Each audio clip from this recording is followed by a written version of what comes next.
ਮਰਨ ਸਾਨੂੰ ਕਦੋਂ ਭੁੱਲਦਾ? ਜਦੋਂ ਅਸੀਂ ਦੁਬਦਾ 'ਚ ਚਲੇ ਜਾਂਦੇ, ਵੈਰ ਵਿਰੋਧ ਦੇ ਵਿੱਚ ਚਲੇ ਜਾਂਦੇ। ਫਿਰ ਇਹ ਜੋ ਸਾਨੂੰ ਜੀਵਨ ਮਿਲਿਆ ਪਦਾਰਥ ਦੇ ਰੂਪ ਦੇ ਵਿੱਚ, ਅਸੀਂ ਇਸ ਜਨਮ ਪਦਾਰਥ ਦਾ ਲਾਹਾ ਨਹੀਂ ਕੱਟਦੇ। ਇਹ ਦੁਬਦਾ 'ਚ ਮਰਨ ਭੁੱਲੇ ਹੋਏ ਇਹ ਨਹੀਂ ਸੋਚਦੇ ਵੀ ਅਸੀਂ ਇੱਥੋਂ ਵਾਪਸ ਜਾਣਾ। ਆਪਣੇ ਆਪੇ ਦੀ ਪਹਿਚਾਣ ਨਹੀਂ ਕਰਦੇ, ਆਪਣਾ ਆਪਾ ਚੀਨਦੇ ਨਹੀਂ, ਤੇ ਉਧਰੋਂ ਦਿੱਤਾ ਹੋਇਆ ਸਮਾਂ ਖਤਮ ਹੋ ਜਾਂਦਾ। ਕਿਉਂਕਿ ਪਹਿਲਾਂ ਹੀ ਸਮਝਾਇਆ ਵੀ ਮਿਰਤ ਮੰਡਲ ਸਦਾ ਨਹੀਂ ਰਹਿਣਾ। ਤੇ ਮਰਨਾ ਭੁੱਲੇ ਤੇ ਉਧਰੋਂ ਦੁਬਦਾ 'ਚ ਪੈ ਗਏ ਤੇ ਸਮਾਂ ਸੀ ਜਿਹੜਾ ਗਿਣਤੀ ਦਾ ਮੁੱਕ ਗਿਆ, ਖਤਮ ਹੋ ਗਿਆ। ਜਦੋਂ ਸਮਾਂ ਖਤਮ ਹੁੰਦਾ ਸਾਨੂੰ ਵਾਪਸ ਬੁਲਾ ਲਿਆ ਜਾਂਦਾ, ਤੇ ਜਦੋਂ ਫਿਰ ਇੱਥੋਂ ਅਸੀਂ ਵਾਪਸ ਜਾਂਦੇ ਉਹ ਸਾਨੂੰ ਪਤਾ ਨਹੀਂ, ਜਾਣ ਦਾ ਰਾਹ ਭੁੱਲ ਗਏ, ਫਿਰ ਵੀ ਅਸੀਂ ਆਪਦੇ ਆਪ ਜਾਂਦੇ। ਫਿਰ ਜਮਾਂ ਨੂੰ ਭੇਜਿਆ ਜਾਂਦਾ ਵੀ ਉਹਨਾਂ ਨੂੰ ਜਾ ਕੇ ਲੈ ਕੇ ਆਓ, ਆਪਦੇ ਆਪ ਤਾਂ ਮੰਨਣਗੇ ਨਹੀਂ, ਕਿਉਂਕਿ ਜਦੋਂ ਪਤਾ ਹੀ ਨਹੀਂ ਵੀ ਆਉਣਾ ਕਿੱਥੇ। ਫਿਰ ਜਮ ਆਉਂਦੇ ਲੈਣ ਵਾਸਤੇ, ਫਿਰ ਉਹ ਜਦੋਂ ਲੈ ਕੇ ਜਾਂਦੇ ਮਨ ਜਾਣ ਨੂੰ ਤਿਆਰ ਨਹੀਂ, ਉਹ ਕੱਟ ਕੇ ਲੈ ਕੇ ਜਾਂਦੇ ਵੀ ਚੱਲ। ਫਿਰ ਉਦੋਂ ਜਦੋਂ ਕੱਟਦੇ ਉਦੋਂ ਮਨ ਪਛਤਾਉਂਦਾ, ਉਦੋਂ ਫਿਰ ਇਹ ਰੋਂਦਾ। ਫਿਰ ਇਹਨੂੰ ਪਤਾ ਲੱਗਦਾ ਵੀ ਜਿਹੜਾ ਮੈਨੂੰ ਜੀਵਨ ਮਿਲਿਆ ਸੀ ਪਦਾਰਥ ਦੇ ਰੂਪ ਦੇ ਵਿੱਚ, ਵੀ ਉਹ ਮੈਂ ਵਿਅਰਥ ਹੀ ਖਰਾਬ ਕਰ ਲਿਆ, ਵੀ ਮੈਂ ਇਹਦਾ ਲਾਹਾ ਨਾ ਕੱਟ ਸਕੀ।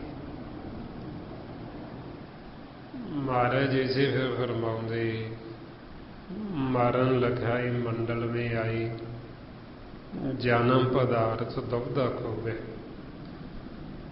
ਆਪ ਨ ਚੀਨਸ ਭਰਮ ਭਰਮ ਰੋਵੇ।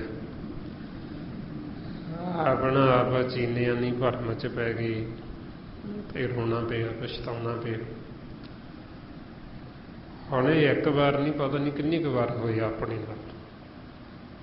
ਇਹ ਨਹੀਂ ਵੀ ਅਸੀਂ ਆਖੀਏ ਵੀ ਸਾਡੇ ਨਾਲ 2-4 ਵਾਰੀ ਏਦਾਂ ਹੋਇਆ। ਹੁਣ ਜਿਉਂ ਅਸੀਂ ਸਤਿਯੁਗ ਤੋਂ ਚੱਲੇ ਹਾਂ, ਇਹ ਕਲਯੁਗ ਦਾ ਚੌਥਾ ਯੁੱਗ ਹੈ। ਕਿੰਨੀ ਵਾਰ ਆਪਾਂ ਆਏ, ਇਹ ਅਸੀਂ ਭੁੱਲੇ, ਦੁਬਦਾ 'ਚ ਪਏ, ਜਨਮ ਪਦਾਰਥ ਦੁਬਦਾ 'ਚ ਵਿਅਰਥ ਖਰਾਬ ਕੀਤਾ। ਫਿਰ ਜਮਾਂ ਤੋਂ ਸਜ਼ਾ ਮਿਲੀ, ਫਿਰ ਜੂਨਾਂ 'ਚ ਚਲੇ ਗਏ। ਫਿਰ ਮਾਲਕ ਦੀ ਨਜ਼ਰ ਹੋਈ, ਫਿਰ ਮਾਨਸ ਜਾਮਾ ਮਿਲਿਆ, ਫਿਰ ਦੁਬਦਾ 'ਚ ਪੈ ਗਏ, ਫਿਰ ਭੁੱਲੇ। ਇਹ ਪਤਾ ਨਹੀਂ ਕਿੰਨੀ ਕੁ ਵਾਰ ਅਸੀਂ ਆਏ, ਕਿੰਨੀ ਕੁ ਵਾਰ ਅਸੀਂ ਇੱਥੋਂ ਗਏ, ਗਿਣਤੀ ਨਹੀਂ ਹੋ ਸਕਦੀ, ਗਿਣਤੀ ਤੋਂ ਬਾਹਰ। ਪਤਾ ਨਹੀਂ ਕਿੰਨੀ ਕੁ ਵਾਰ ਅਸੀਂ ਜਿਨ੍ਹਾਂ ਦੇ ਮਾਂ ਪਿਓ ਬਣੇ ਉਹ ਸਾਡੇ ਬੱਚੇ ਬਣਦੇ ਰਹੇ, ਫਿਰ ਉਹੀਓ ਬੱਚੇ ਸਾਡੇ ਮਾਂ ਪਿਓ ਬਣਦੇ ਰਹੇ। ਮਹਾਰਾਜ ਕਹਿੰਦੇ, ਕੀਤਿਆਂ ਕੇ ਬਾਪ ਕੀਤਿਆਂ ਕੇ ਬੇਟੇ, ਕੀਤੇ ਗੁਰ ਚੇਲੇ ਹੋਏ, ਆਵਤ ਜਾਵਤ ਗਣਤ ਨਾ ਆਵੇ। ਵੀ ਗਿਣਤੀ ਨਹੀਂ ਹੋ ਸਕਦੀ, ਆਉਂਦੇ ਜਾਂਦੇ ਨੂੰ ਗਿਣਤੀ ਤੋਂ ਬਾਹਰ ਹੋ ਗਿਆ। ਸੋ ਹੁਣ ਫਿਰ ਸਤਿਗੁਰਾਂ ਨੇ ਕਿਰਪਾ ਕੀਤੀ, ਆਪਾਂ ਨੂੰ ਫਿਰ ਮਾਨਸ ਜਨਮ ਦਿੱਤਾ, ਫਿਰ ਇਹ ਪਦਾਰਥ ਦੇ ਰੂਪ ਦੇ ਵਿੱਚ ਦਿੱਤਾ। ਇਹ ਆਪਾਂ ਨੂੰ ਫਿਰ ਸਤਿਗੁਰੂ ਸਮਝਾਉਂਦੇ ਵੀ ਦੇਖਿਓ, ਹੁਣ ਫਿਰ ਨਾ ਜੀਵਨ ਦੀ ਬਾਜੀ ਨੂੰ ਹਾਰ ਜੇ, ਫਿਰ ਨਾ ਦੁਬਦਾ 'ਚ ਪੈ ਕੇ ਫਿਰ ਨਾ ਵਾਪਸ ਮੁੜ ਜਿਓ। ਅਸੀਂ ਭੁੱਲ ਜਾਂਦੇ ਹਾਂ ਤੇ ਸਾਨੂੰ ਫਿਰ ਭੁੱਲਿਆਂ ਨੂੰ ਵਾਰ-ਵਾਰ ਚੇਤੇ ਕਰਾਉਂਦੇ, ਸਾਨੂੰ ਵਾਰ-ਵਾਰ ਯਾਦ ਕਰਾਉਂਦੇ ਵੀ ਤੁਸੀਂ ਭੁੱਲੋ ਨਾ। ਤੁਸੀਂ ਜਿਸ ਮਕਸਦ ਵਾਸਤੇ ਸੰਸਾਰ ਦੇ ਵਿੱਚ ਆਏ ਹੋ, ਤੁਸੀਂ ਉਹ ਕਮ ਸੇ ਕਮ ਮਕਸਦ ਤਾਂ ਯਾਦ ਰੱਖੋ ਵੀ ਅਸੀਂ ਇੱਥੇ ਆਏ ਕੀ ਲੈਣ, ਕਾਹਦੇ ਵਾਸਤੇ ਆਏ। ਜੇ ਅਸੀਂ ਉਹ ਮਕਸਦ ਯਾਦ ਰੱਖਾਂਗੇ ਤੇ ਫਿਰ ਹੀ ਅਸੀਂ ਲਾਹਾ ਕੱਟ ਸਕਦੇ। ਜੇ ਅਸੀਂ ਇਹੋ ਭੁੱਲ ਗਏ ਵੀ ਅਸੀਂ ਆਏ ਕੀ ਲੈਣ, ਤੇ ਫਿਰ ਅਸੀਂ ਭੁੱਲ ਗਏ ਤੇ ਫਿਰ ਅਸੀਂ ਜੀਵਨ ਦਾ ਲਾਹਾ ਨਹੀਂ ਕੱਟਾਂਗੇ। ਇਸ ਨੂੰ ਪਰਦੇਸ ਕਹਿੰਦੇ। ਜਿਵੇਂ ਹੁਣ ਕਈ ਜੀਵ ਆਪਣੇ ਇੱਥੋਂ ਪ੍ਰਦੇਸ਼ ਚਲੇ ਜਾਂਦੇ ਕਮਾਈਆਂ ਕਰਨ ਵਾਸਤੇ। ਹੁਣ ਜੇ ਤਾਂ ਉੱਥੇ ਜਾ ਕੇ ਇਹ ਗੱਲ ਚੇਤੇ ਰੱਖਣ ਵੀ ਅਸੀਂ ਕਮਾਈ ਕਰਨ ਵਾਸਤੇ ਆਏ ਹਾਂ, ਵੀ ਅਸੀਂ ਵਾਪਸ ਕਮਾਈ ਕਰਕੇ ਜਾਣਾ, ਉਹਦਾ ਉੱਥੋਂ ਵੀ ਕਮਾਈ ਕਰਕੇ ਵਾਪਸ ਆ ਜਾਣਗੇ ਲਾਹਾ ਖੱਟ ਕੇ। ਤੇ ਜੇ ਉੱਥੇ ਜਾ ਕੇ ਜੀਵ ਭੁੱਲ ਜੇ ਵੀ ਮੈਂ ਆਇਆ ਇੱਥੇ ਕੀ ਲੈਣਾ, ਉੱਥੇ ਵੀ ਕਈ ਜਾ ਕੇ ਨਸ਼ਾ ਕਰਨ ਲੱਗ ਜਾਂਦੇ, ਉੱਥੇ ਵੀ ਗਲਤ ਸੰਗਤ ਕਰਨ ਲੱਗ ਜਾਂਦੇ, ਉੱਥੇ ਰਹਿ ਕੇ ਵੀ ਨਹੀਂ ਕਮਾਈ ਕਰਦੇ, ਕਿਉਂਕਿ ਉਹ ਭੁੱਲ ਹੀ ਗਏ ਵੀ ਅਸੀਂ ਇੱਥੇ ਆਏ ਹਾਂ ਪਰਦੇਸ ਕਾਹਦੇ ਲਈ ਆਏ, ਵੀ ਆਏ ਤਾਂ ਕਮਾਈ ਕਰਨ ਵਾਸਤੇ, ਵੀ ਇੱਥੇ ਸਦਾ ਨਹੀਂ ਰਹਿਣਾ, ਵਾਪਸ ਜਾਣਾ। ਸੋ ਇਸੇ ਤਰ੍ਹਾਂ ਹੀ ਫਿਰ ਜੇ ਅਸੀਂ ਇਹ ਗੱਲ ਚੇਤੇ ਰੱਖੀਏ ਵੀ ਅਸੀਂ ਇੱਥੇ ਆਏ ਹਾਂ ਪਰਦੇਸ ਦੇ ਵਿੱਚ, ਕੁਝ ਸਮੇਂ ਵਾਸਤੇ ਆਏ ਹਾਂ, ਅਸੀਂ ਇੱਥੇ ਸਦਾ ਨਹੀਂ ਰਹਿਣਾ, ਇਸ ਕਮਾਈ ਕਰਕੇ ਅਸੀਂ ਵਾਪਸ ਜਾਣਾ ਆਪਦੇ ਦੇਸ਼। ਫਿਰ ਅਸੀਂ ਆਪਦੇ ਜੀਵਨ ਦਾ ਲਾਹਾ ਖੱਟ ਸਕਦੇ। ਜੇ ਅਸੀਂ ਇੱਥੇ ਆ ਕੇ ਸੰਗਤ ਕਰਨ ਲੱਗੇ, ਸਤ ਸੰਗਤ ਨਾ ਕੀਤੀ, ਸਿਮਰ ਨਾ ਕੀਤਾ, ਤੇ ਸਾਨੂੰ ਮਰਨਾ ਭੁੱਲ ਜਾਣਾ, ਸਾਨੂੰ ਇਹ ਵੀ ਭੁੱਲ ਜਾਣਾ ਵੀ ਅਸੀਂ ਕੀ ਲੈਣ ਵਾਸਤੇ ਆਏ ਹਾਂ, ਕਿਹੜੀ ਕਮਾਈ ਕਰਨ ਵਾਸਤੇ ਆਏ। ਫਿਰ ਜੀਵ ਕੀ ਕਰਨ ਲੱਗਦਾ, ਫਿਰ ਲੱਗਦਾ ਵੈਰ ਵਿਰੋਧ ਕਰਨ, ਈਰਖਾ ਕਰਨ, ਨਫ਼ਰਤ ਕਰਨ, ਹਉਮੈ ਹੰਕਾਰ ਦੇ ਵਿੱਚ ਵਿਚਰਨ ਲੱਗ ਜਾਂਦਾ, ਤੇ ਜੀਵਨ ਦਾ ਲਾਹਾ ਨਹੀਂ ਖੱਟਦਾ, ਇਹਨੇ ਨੂੰ ਦਿੱਤਾ ਹੋਇਆ ਸਮਾਂ ਮੁੱਕ ਜਾਂਦਾ,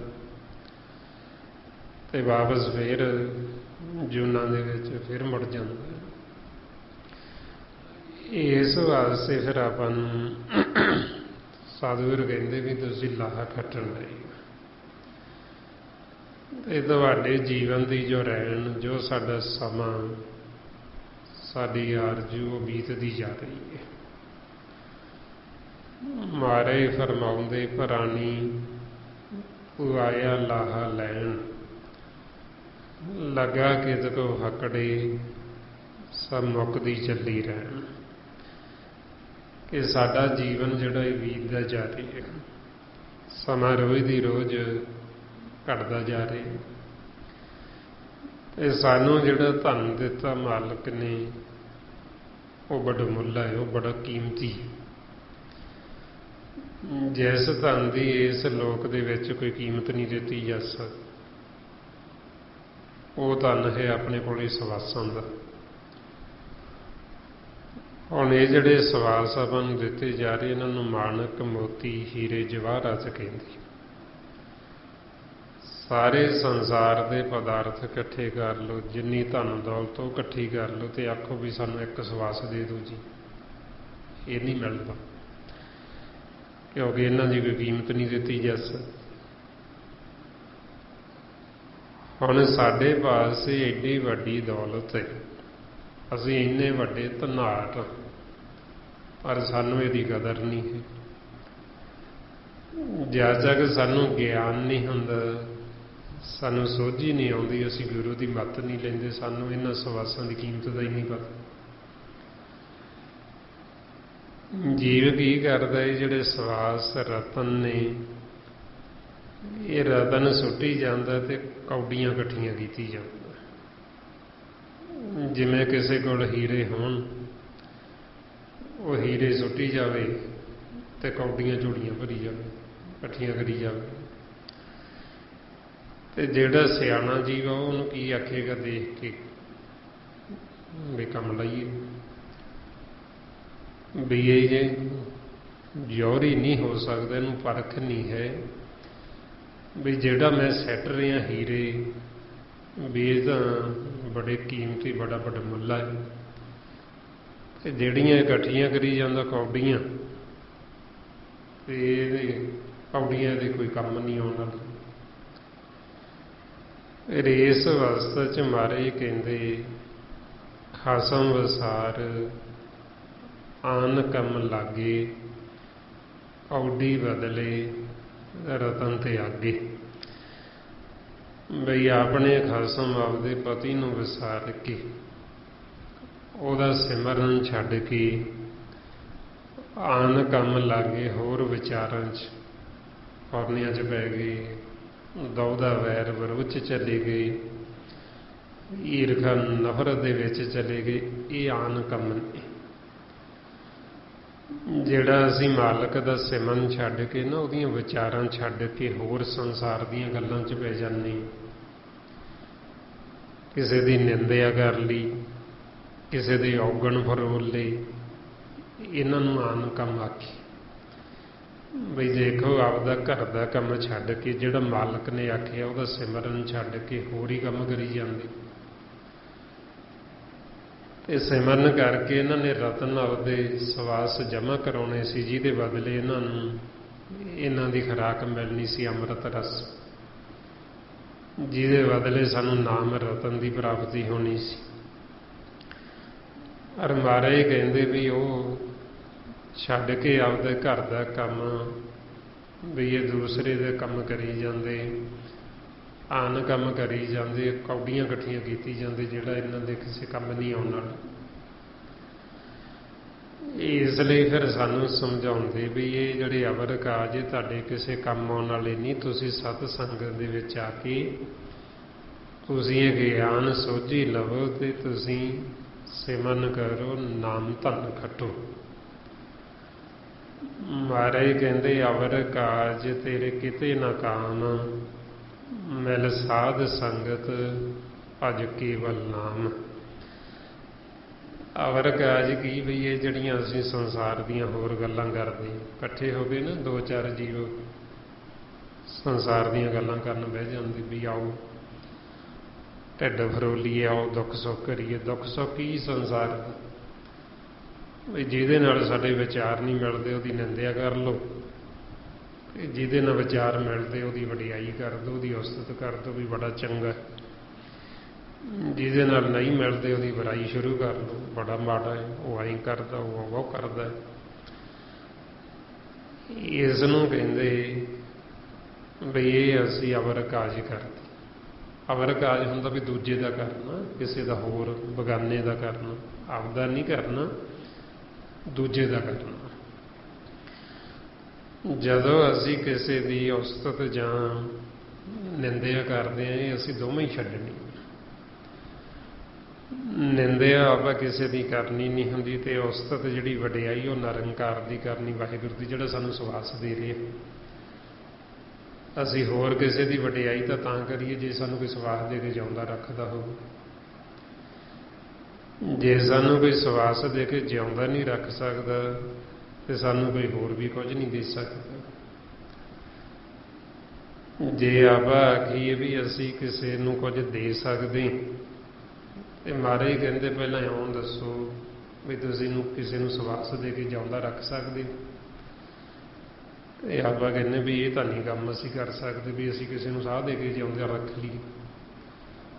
ਫਿਰ ਉਹ ਕਹਿੰਦੇ ਜੇ ਤੁਸੀਂ ਕਿਸੇ ਨੂੰ ਸਵਾਸ ਦੇ ਕੇ ਜਿਉਂਦਾ ਨਹੀਂ ਰੱਖ ਸਕਦੇ ਤੇ ਫਿਰ ਇਹ ਭਰਮ 'ਚ ਨਾ ਰਹੋ ਵੀ ਤੁਸੀਂ ਕਿਸੇ ਨੂੰ ਕੁਝ ਹੋਰ ਵੀ ਦੇ ਸਕਦੇ।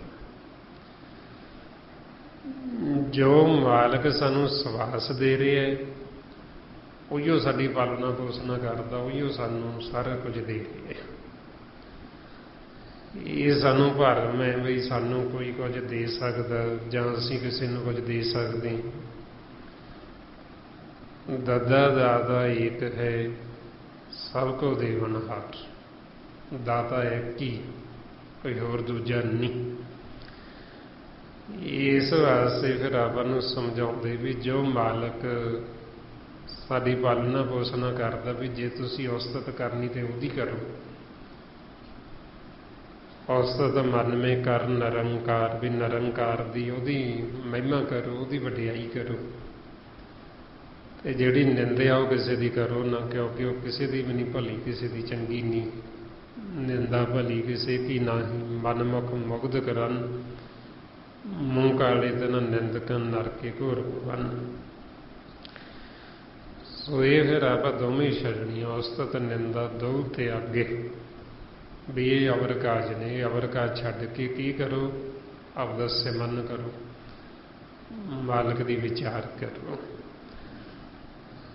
ਆਓ ਹੁਣ ਜੋ ਆਪਾਂ ਪਿਛਲੇ ਕੁਝ ਦਿਨਾਂ ਤੋਂ ਧੰਨ ਧੰਨ ਸ੍ਰੀ ਗੁਰੂ ਅਰਜਨ ਦੇਵ ਜੀ ਮਹਾਰਾਜ ਸੁਖਮਨੀ ਸਾਹਿਬ ਦੀ ਬਾਣੀ ਵਿੱਚ ਜੋ ਆਪਾਂ ਨੂੰ ਉਪਦੇਸ਼ ਕਰ ਰਹੇ, सतगुरां दी किरपा द्वारा ये आपां विचार कर रहे हैं। 24ਵੀਂ अष्टपदी ते आपां कल विचार कर रहे सी। 2 पदियां तक आपां विचार कीती सी। इस तो अगे 3जे पदे विच सतगुरु फरमाउंदे, उत्तम सलोक साधके वचन अमलीक लाल इहो रतन।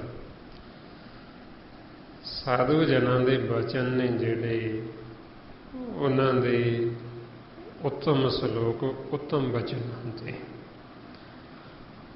जे असीं उन्हां वचनां नूं ध्यान दे नाल सुणीए ते सुण के हिरदे च वसा लईए, फिर वो सानू महाराज कहते भी ये रतन ने, भी रतन भी अमुल अमोलक, भी जिन्हां दा कोई मुल नहीं दिता जा सकदा।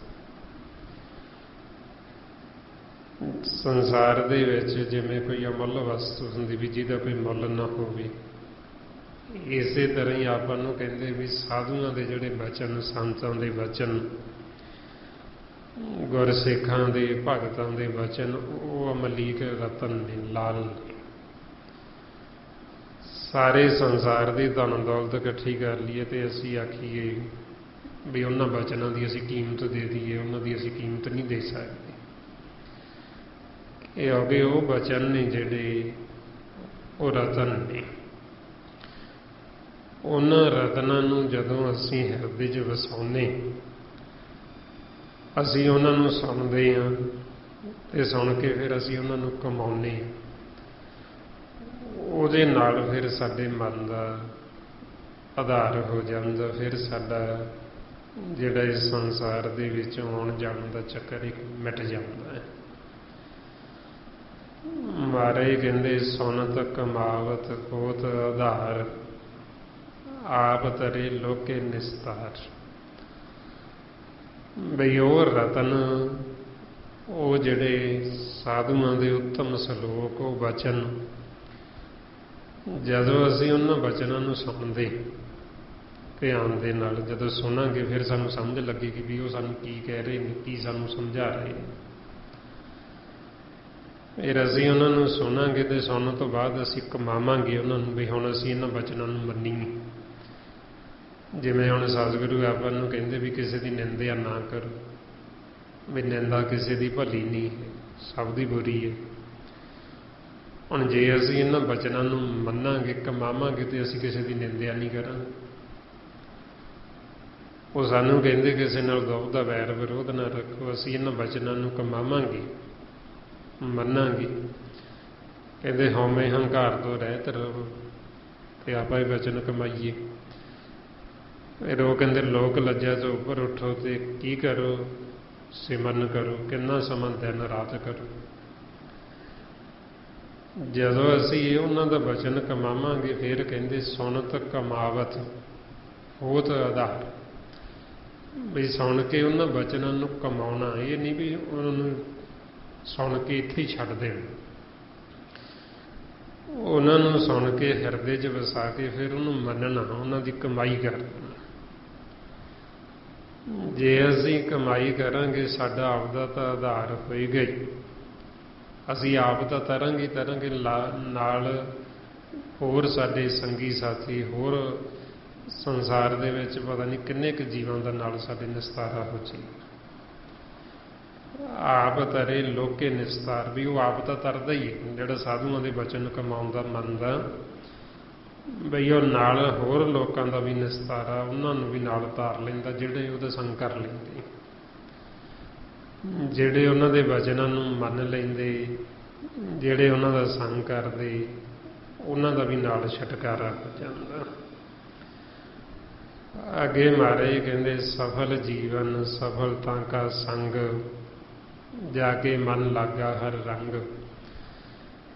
भी जिन्हां दे मन दे उत्ते वो हरी दा, वाहिगुरू दा, परमात्मा दा रंग चढ़ गया, नाम दा रंग चढ़ गया, उन्हां दा आपदा जीवन भी सफल, ते उन्हां दा जिहड़ा संग करदा वो उन्हां दा संग कीता होया वो भी साडे वास्ते सफल। जदों असीं ऐसे गुरमुखां दा, संतां साधुआं दा संग करदे, ਉਹਨਾਂ ਨੂੰ ਜੋ ਅਸੀਂ ਇੱਛਾ ਰੱਖ ਕੇ, ਜੋ ਅਸੀਂ ਮੰਗ ਰੱਖ ਕੇ ਉਹਨਾਂ ਦੀ ਸੰਗਤ ਕਰਦੇ, ਉਹ ਸਾਡੀ ਇੱਛਾ ਉਸ ਮੁਤਾਬਕ ਪੂਰੀ ਹੋ ਜਾਂਦੀ। ਮਾਲਕ ਪੂਰੀ ਕਰ ਦਿੰਦਾ, ਪਰਮਾਤਮਾ ਪੂਰੀ ਕਰ ਦਿੰਦਾ। ਇਸ ਵਾਸਤੇ ਸਾਨੂੰ ਕਹਿੰਦੇ ਵੀ ਉਹਨਾਂ ਦਾ ਆਪਦਾ ਤਾਂ ਜੀਵਨ ਸਫਲ ਹੈਗਾ ਹੀ ਹੈ, ਜੇ ਅਸੀਂ ਉਹਨਾਂ ਦਾ ਸੰਗ ਕਰੀਏ ਤਾਂ ਸਾਡਾ ਵੀ ਜੀਵਨ ਸਫਲ ਹੋ ਜਾਂਦਾ। ਸਫਲ ਜੀਵਨ ਸਫਲਤਾ ਕਾ ਸੰਗ। ਬਈ ਇੱਕ ਤਾਂ ਸੰਗ ਹੁੰਦਾ ਮਨਮੁਖਾਂ ਦਾ, ਜਿਨ੍ਹਾਂ ਦਾ ਸੰਗ ਸਾਨੂੰ ਡੋਬ ਦਿੰਦਾ। ਜੇ ਅਸੀਂ ਉਹਨਾਂ ਦਾ ਸੰਗ ਕਰੀਏ ਮਨਮੁਖਾਂ ਦਾ, ਤੇ ਫਿਰ ਅਸੀਂ ਆਖੀਏ ਵੀ ਸਾਡੇ ਮਨ ਨੂੰ ਸੁੱਖ ਮਿਲੇ, ਸਾਡਾ ਜੀਵਨ ਸਫਲ ਹੋ ਜੇ, ਤੇ ਮਾਰੇ ਕਹਿੰਦੇ ਨਹੀਂ ਹੋਣਾ। ਜੇ ਤੁਹਾਡੀ ਬਹਿਣੀ ਉੱਠਣੀ ਮਨਮੁਖਾਂ ਨਾਲ, ਜਿਹੜੇ ਦੂਸਰਿਆਂ ਦੀ ਨਿੰਦਿਆ ਕਰਦੇ, ਜਿਹੜੇ ਵੈਰ ਵਿਰੋਧ ਕਰਦੇ, ਤੁਸੀਂ ਆਖੋ ਸਾਡੇ ਮਨ ਨੂੰ ਸ਼ਾਂਤੀ ਆਏਗੀ, ਉਹ ਗੱਲਾਂ ਸੁਣ ਕੇ ਬੜਾ ਸੁੱਖ ਮਿਲੇਗਾ, ਤੇ ਮਾਰੇ ਕਹਿੰਦੇ ਤੁਹਾਨੂੰ ਸੁੱਖ ਨਹੀਂ ਮਿਲਣਾ। ਸਤਿਗੁਰੂ ਕਹਿੰਦੇ ਮਨਮੁਖ ਸੋ ਕਰ ਦੋਸਤੀ, ਸੁੱਖ ਕੀ ਪੁੱਛੇ ਮਿੱਤ। ਵੀ ਤੁਹਾਡੀ ਬਹਿਣੀ ਉੱਠਣੀ ਤਾਂ ਮਨਮੁਖਾਂ ਨਾਲ ਹੈ, ਤੇ ਤੁਸੀਂ ਕਿ ਭਾਲਦੇ ਹੋ ਸੁੱਖ, ਇਹ ਸੁੱਖ ਉਹ ਤੁਹਾਨੂੰ ਕਿੱਥੋਂ ਦੇਗਾ? ਉਹ ਤਾਂ ਆਪ ਦੁਖੀ ਹੈ। ਸੁੱਖ ਤਾਂ ਸਾਨੂੰ ਉਹ ਦੇ ਸਕਦਾ ਜਿਹਦੇ ਆਪਦੇ ਕੋਲ ਜਿਹੜੀ ਚੀਜ਼ ਹੋਵੇ ਉਹੀ ਸਾਨੂੰ ਦੇਗਾ ਅੱਗੇ। ਹੁਣ ਜਿਹੜਾ ਜੀਵ ਦੂਸਰਿਆਂ ਦੀ ਨਿੰਦਿਆ ਕਰ ਰਿਹਾ, ਵੈਰ ਵਿਰੋਧ ਕਰ ਰਿਹਾ, ਤੇ ਤੁਸੀਂ ਆਖੋ ਵੀ ਉਹਦੇ ਕੋਲ ਸੁੱਖ ਹੈ, ਸਾਨੂੰ ਉਹਦੇ ਕੋਲ ਬੈਠ ਕੇ ਸੁੱਖ ਮਿਲੇਗਾ, ਸ਼ਾਂਤੀ ਆਏਗੀ। ਸਤਿਗੁਰੂ ਕਹਿੰਦੇ ਵੀ ਉਹਦਾ ਕੀਤਾ ਹੋਇਆ ਸੰਗ ਸਾਨੂੰ ਸਜ਼ਾ ਤਾਂ ਦਿਵਾ ਸਕਦਾ, ਐਸੇ ਜੀਵ ਦਾ ਕੀਤਾ ਹੋਇਆ ਸੰਗ ਸਾਡੇ ਮਨ ਤੇ ਮੈਲ ਤਾਂ ਚੜਾ ਸਕਦਾ, ਤੇ ਤੁਹਾਡਾ ਨਿਸਤਾਰਾ ਨਹੀਂ ਹੋ ਸਕਦਾ, ਤੁਸੀਂ ਸੁਖੀ ਨਹੀਂ ਹੋ ਸਕਦੇ। ਜੇ ਤੁਸੀਂ ਸੁਖੀ ਹੋਣਾ ਚਾਹੁੰਦੇ ਹੋ ਤੇ ਫਿਰ ਉਹਨਾਂ ਗੁਰਮੁਖਾਂ ਦਾ ਸੰਗ ਕਰੋ, ਵੀ ਜਿਹੜੇ ਆਪ ਮਾਲਕ ਨਾਲ ਜੁੜੇ, ਜਿਹੜੇ ਆਪ ਨਾਮ ਨਾਲ ਜੁੜੇ, ਜਿਹੜੇ ਸਾਨੂੰ ਪਰਮਾਤਮਾ ਦੀ ਵਿਚਾਰ ਸੁਣਾਉਂਦੇ, ਉਹਨਾਂ ਦੇ ਨਾਲ ਬਹਿਣੀ ਉੱਠਣੀ ਬਣਾਓ, ਉਹਨਾਂ ਦੇ ਨਾਲ ਦੋਸਤੀ ਕਰੋ, ਤੇ ਉਹ ਸਾਡਾ ਫਿਰ ਇਹ ਜਿਹੜਾ ਰੋਗ ਜਨਮ ਮਰਨ ਦਾ ਮੂਲ ਤੋਂ ਹੀ ਕੱਟ ਦਿੰਦੇ। ਮਾਰੇ ਕਹਿੰਦੇ ਗੁਰਮੁਖ ਸੋ ਕਰ ਦੋਸਤੀ, ਸਤਿਗੁਰ ਸਿਉ ਲਾਈ ਚਿੱਤ, ਜਨਮ ਮਰਨ ਕਾ ਮੂਲ ਕੱਟੀਏ ਤਾਂ ਸੁਖ ਹੋਵੀ ਮਿਤ। ਬਈ ਸਾਡਾ ਇਹ ਜਨਮ ਮਰਨ ਦਾ ਰੋਗ ਹੀ ਕੱਟਿਆ ਜਾਣਾ, ਤੇ ਅਸੀਂ ਸਦਾ ਵਾਸਤੇ ਸੁਖੀ ਹੋ ਜਾਣਾ। ਇਸ ਲਈ ਕਹਿੰਦੇ ਵੀ ਉਹ ਗੁਰਮੁਖਾਂ ਦਾ ਆਪਦਾ ਵੀ ਜੀਵਨ ਸਫਲ, ਜਿਨ੍ਹਾਂ ਦੇ ਉਤੇ ਹਰੀ ਦਾ ਮਾਲਕ ਦਾ ਰੰਗ ਚੜ੍ਹਿਆ, ਤੇ ਉਹਨਾਂ ਦਾ ਜਿਹੜਾ ਸੰਗ ਕਰਦੇ, ਉਹਨਾਂ ਦਾ ਸੰਗ ਕੀਤਾ ਹੋਏ ਵੀ ਸਫਲ। ਫਿਰ ਅੱਗੇ ਮਹਾਰਾਜ ਕਹਿੰਦੇ ਜੈ ਜੈ ਸ਼ਬਦ ਅਨਾਹਦ ਵਾਜੇ, ਸੁਣ ਸੁਣ ਆਨੰਦ ਕਰੇ ਪ੍ਰਭ ਗਾਜੇ।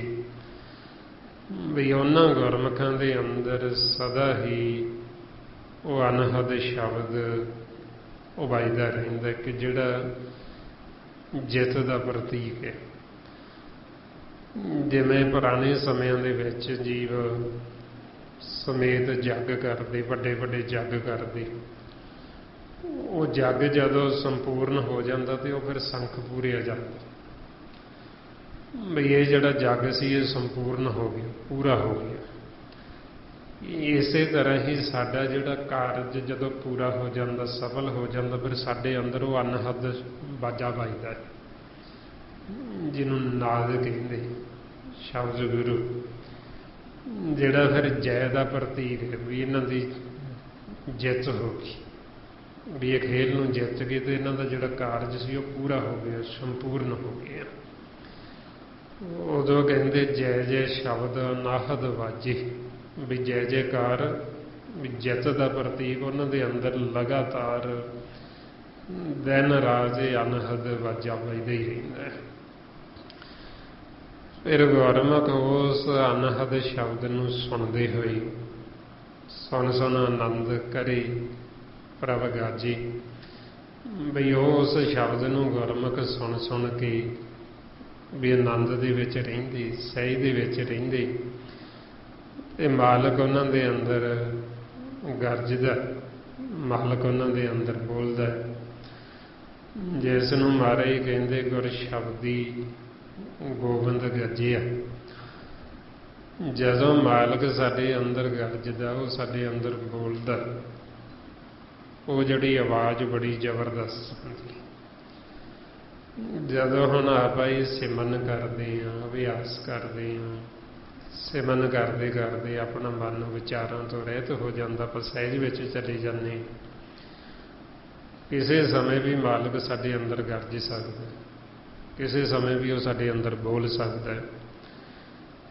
ਜਦੋਂ ਸਾਡੇ ਅੰਦਰ ਗਰਜਦਾ ਬੋਲਦਾ, ਇਹ ਆਪਣਾ ਸਾਰਾ ਜਿਹੜਾ ਸਰੀਰ ਇਹ ਛਣ ਜਾਂਦਾ ਹੈ, ਸਾਰਾ ਸਰੀਰ ਹਿੱਲ ਜਾਂਦਾ। ਕਈ ਵਾਰੀ ਇੰਨਾ ਜ਼ਬਰਦਸਤ ਧਮਾਕਾ ਹੁੰਦਾ ਵੀ ਜਿਵੇਂ ਬੰਬ ਫਟਦਾ, ਵੀ ਇਉਂ ਲੱਗਦਾ ਆਪਣਾ ਸਰੀਰ ਹੀ ਉੱਡ ਗਿਆ ਸਾਰਾ।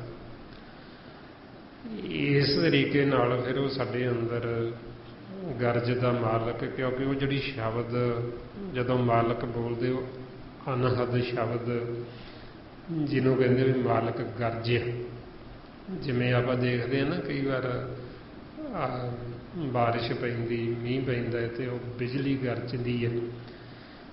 ਉਹ ਕਈ ਵਾਰ ਇੰਨਾ ਜ਼ਬਰਦਸਤ ਧਮਾਕਾ ਹੁੰਦਾ ਵੀ ਆਪਾਂ ਅੰਦਰ ਬੈਠੇ ਹੀ ਹਿੱਲ ਜਾਂਦੇ ਹਾਂ, ਇੱਕਦਮ ਸਾਡਾ ਮਨ ਡਰ ਜਾਂਦਾ ਵੀ ਇੰਨੀ ਆਵਾਜ਼ ਆਈ। ਉਹ ਤਾਂ ਬਾਹਰੋਂ ਆਉਂਦੀ, ਆਪਾਂ ਤਾਂ ਡਰ ਜਾਂਦੇ, ਅਤੇ ਜਦੋਂ ਸਾਡੇ ਅੰਦਰੋਂ ਆਏਗੀ, ਮਾਲਕ ਸਾਡੇ ਅੰਦਰ ਬੋਲੇਗਾ, ਅਤੇ ਉਦੋਂ ਫਿਰ ਜੇ ਅਸੀਂ ਇਹ ਸਿਮਰਨ ਅਭਿਆਸ ਪਹਿਲਾਂ ਕੀਤਾ ਹੋਇਆ, ਪਹਿਲਾਂ ਸਾਸ ਗਿਰਾਸ, ਫਿਰ ਸਾਸ, ਫਿਰ ਰੋਮ ਰੋਮ, ਇਹ ਵਿਧੀਆਂ ਨੇ, ਤਰੀਕੇ ਨੇ। ਪਹਿਲਾਂ ਸਾਸ ਗਿਰਾਸ ਸਿਮਰਨ ਕਰਨਾ, ਫਿਰ ਸਾਸ ਕਰਨਾ, ਫਿਰ ਰੋਮ ਰੋਮ ਸਿਮਰਨ ਕਰਨਾ। ਗੁਰਮੁਖਾਂ ਦਾ ਰੋਮ ਰੋਮ ਤੇ ਆਉਂਦਾ। ਮਹਾਰਾਜ ਕਹਿੰਦੇ ਗੁਰਮੁਖ ਰੋਮ ਰੋਮ ਹਰਿ ਧਿਆਵੇ। ਵੀ ਇੱਕ ਤਾਂ ਆਪਣੀ ਇੱਕ ਜੀਭ ਹੈ ਇਹ ਰਸਨ, ਅਤੇ ਗੁਰਮੁਖਾਂ ਦੀਆਂ ਕਰੋੜਾਂ ਜੀਭਾਂ ਬਣ ਜਾਂਦੀਆਂ ਸਾਰੇ ਰੋਮ। ਜਿਸ ਨੂੰ ਮਹਾਰਾਜ ਕਹਿੰਦੇ ਇੱਕ ਦੂ ਜੀਭੋ ਲੱਖ ਹੋਏ, ਲੱਖ ਹੋਏ ਲੱਖ ਵੀਸ, ਲੱਖ ਲੱਖ ਗੇੜਾ ਆਖੀਏ ਇੱਕ ਨਾਮ ਜਗਦੀਸ਼। ਵੀ ਪਹਿਲਾਂ ਤਾਂ ਇੱਕ ਜੀਭ ਸੀ, ਫਿਰ ਲੱਖਾਂ ਬਣ ਗਈਆਂ, ਫਿਰ ਕਰੋੜਾਂ ਬਣ ਗਈਆਂ। ਉਹ ਰੋਮ ਰੋਮ ਜਦੋਂ ਚੱਲ ਪੈਂਦਾ,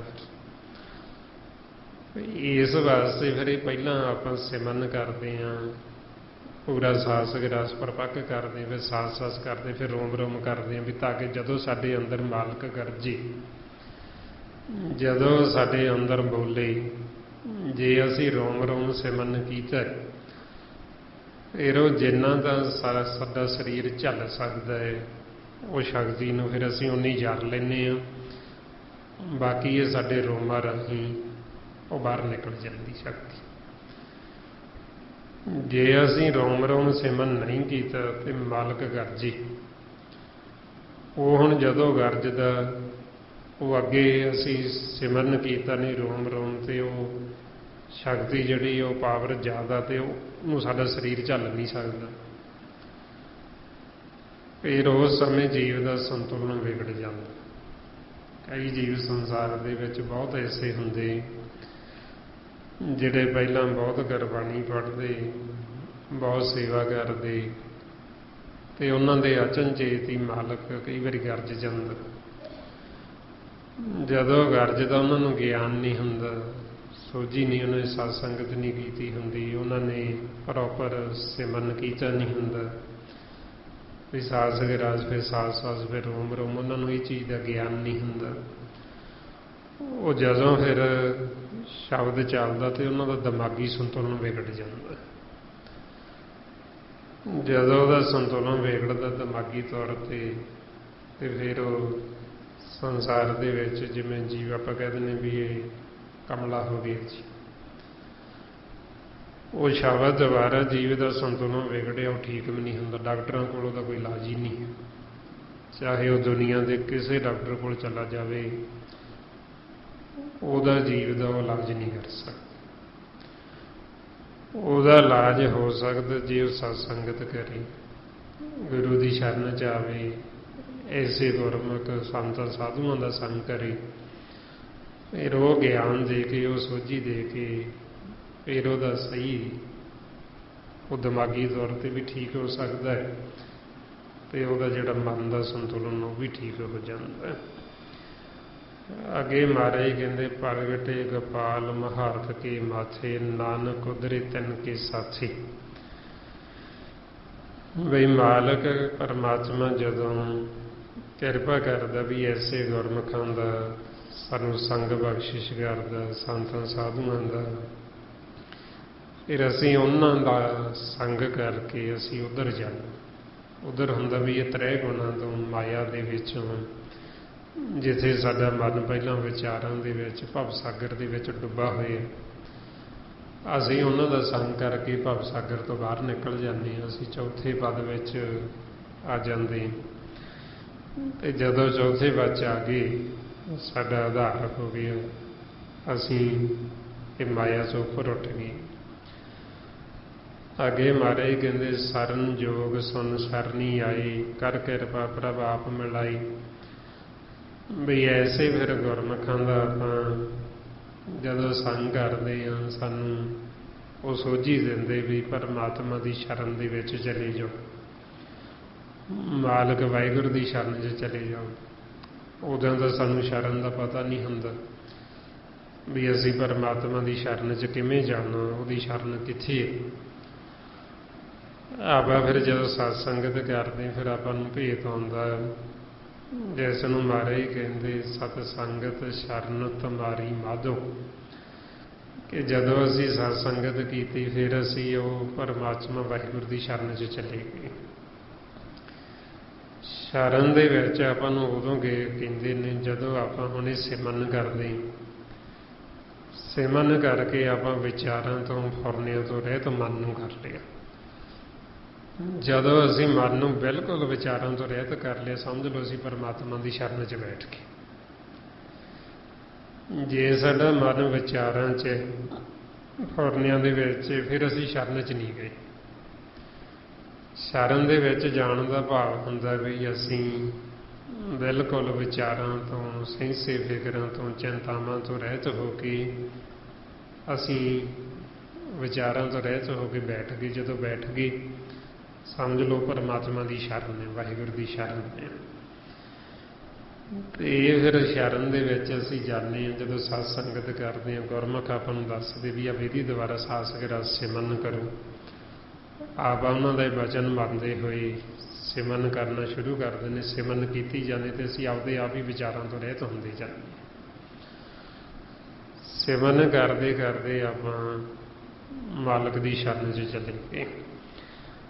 फिर महाराज कहते कर किरपा प्रभ आप मिलाई, फिर वो किरपा करके सानू आपदे नाल मिला लेंदी। जदों असीं उन्हां दी शरण च चले गए उन्होंने सानू मिला लेना। जद तक असीं उन्हां दी शरण च नहीं जाते उन्हां समां वो मिलाउंदे नहीं सन। जिवें हुण आपां किसी नूं मिलना होवे आपां नूं शरण च तां जाना ही पैंदा ने। जिवें हुण आपां गुरु ग्रंथ साहिब जी की शरण च आउंदे, शरण च आउण दा भाव हुंदा भी आपां घरों चल के आए ते आके इन्हां दी शरण च बैठ गए जी। ते जदों असीं बैठांगे फिर ही साडी विचार होएगी इन्हां दे नाल, फिर ही वो आपां नूं ज्ञान देणगे, फिर ही वो आपां नूं सोझी देणगे। हुण जे असीं आखीए भी असीं घरों चल के आईए इन्हां ते फिर तां नहीं ना असीं शरण च आ सकदे। चल के आवांगे बैठांगे फिर ही शरण च आई। हुण इसे तरह ही साडा मन है, साडा मन है जिहड़ा विचारां च चलदा फुरनिਆਂ दे विच। जदों विचारां च हुंदा वो शरण च नहीं बहिंदा। शरण च बैठण का भाव भी जदों विचारां तो रहत हो गया उदों शरण च बैठ गया। तो जदों शरण च बैठ गया फिर मालक ने सानू बुलाउणा, फिर उन्होंने साडे नाल गलबात करनी है भी दसो किवें आए हो। जिवें भगत जन वो शरण च जाके बैठ गए मालक के दर दे उत्ते। जो साडा 10वां दवार निज महल जो घर है उसे गुरमुख जदों आसन ला के बैठ जाते वो मालक की शरण च बैठ गई भी कदों मालक बुलावे कदों गलबात करे। जिवें भगत नामदेव जी वो जाके जदों मालक की शरण च बैठे दर ते बैठ गए। जदों दर ते बैठे रहे तो मालक ने फिर उन्होंने अंदरों आवाज़ दिती। उन्होंने तो पूछया भी तू कौन? वो कहते फिर मैं जी भी मैं नामदेव हाँ। ਉਹ ਕਹਿੰਦੇ ਵੀ ਤੁਸੀਂ ਕੀ ਕਰਨ ਆਏ ਹੋ ਇੱਥੇ, ਕਾਹਦੇ ਵਾਸਤੇ ਆਏ ਹੋ?